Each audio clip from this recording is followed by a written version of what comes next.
ఉత్తరప్రదేశ్లోని గజియాబాద్లో షాకింగ్ విషయం వెలుగులోకి వచ్చింది. 68 మందికి పైగా మహిళలు ఎయిడ్స్ వంటి ప్రాణాంతక వ్యాధులతో బాధపడుతున్నారు. జిల్లా మహిళా ఆసుపత్రిలో ప్రసవానంతర పరీక్షలు, కౌన్సిలింగ్లో ఈ మహిళలకు హెచ్ఐవి ఉన్నట్లు నిర్ధారణ అయింది. వీరిలో 20 మంది మహిళలు టాటూల ద్వారా ఇన్ఫెక్షన్ బారిన పడ్డారని అనుమానిస్తున్నారు. ఈ మహిళలందరూ రోడ్ సైడ్ టాటూ ఆర్టిస్టుల నుండి టాటూలు వేయించుకున్నారు. వెంటనే వారి ఆరోగ్యం క్షీణించింది. వారిలో హెచ్ఐవి లక్షణాలు కనిపించాయి. టాటూ కళాకారుడు ఒకే సూదిని అనేక సార్లు తిరిగి ఉపయోగించాడని, వినాశకరమైన ఫలితాలతో వ్యాధి వ్యాప్తి చెందిందని మహిళలు ఆరోపిస్తున్నారు. ఈ 68 మహిళలు కలుషితమైన సూదులను లెక్కలేనన్ని పునర్వినియోగం చేయడం వల్ల భయంకరమైన వ్యాధిన బారిన పడి ఉండవచ్చని అనుమానిస్తున్నారు.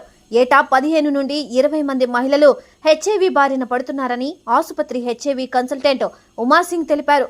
4 సంవత్సరాలలో సోకిన 68 మహిళల్లో 20 మంది రోడ్డు పక్కన వ్యాపారాల నుండి పచ్చబొట్లు వేయించుకోవడం వల్ల హెచ్ఐవి బారిన పడ్డారని పోస్ట్ కౌన్సిలింగ్ పరీక్షలో వెల్లడైంది. బాధిత మహిళలందరికీ సురక్షితమైన డెలివరీ కేర్ అందించినట్లు నివేదించబడింది.